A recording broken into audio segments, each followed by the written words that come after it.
So what is this, Beb? So if you look at these, they all have the we sanded them with the circular sander with fairly rough sandpaper, so you can see we have to take this off where the putty is. Okay. And we need to just go over them a little bit to get the. Some have more marks than others, but some of them have. See the circles?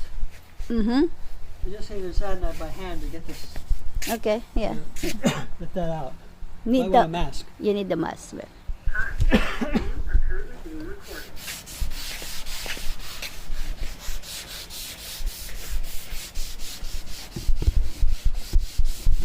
So, ito guys, hiningi namin dun sa friend ni Rube. Ang ganda kasi niya. Tingnan nyo, oh. Diba? Solid na wood yan. Talagang, makikita nyo, oh.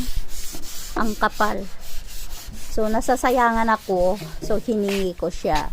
Yung nasa likod lang yung pangit. Pero wood pa rin. Ang ganda niya. Kaya gusto ko siyang i-keep. And then, inano namin yung inalis namin yung dating kulay niya. May video ako nito nung talagang linihan namin. Pero ngayon, kailangan namin alisan yung mga ganyan niya. Oh. You think, Beb, is not cover that one when we just put the color, the varnish? No.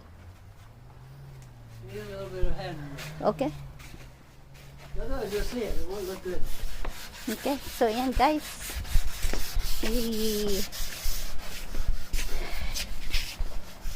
Muna namin, liha kaunti.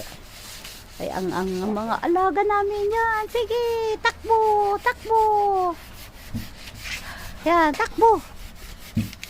Oy, ang the baby dot tane. Ang ganyaw na kaso kwenta mo na sumurot. Ay, nabati mo lang. Nabati mo. Oh, toy. Ayan mo, Lofe. Ala, sige, tugot. Ang dati cellphone ng kalmula to Dagdaan nung nagpintas dito, kulay na. Lofe! Na, kita taban? Sumango ka man? Nan! Oy!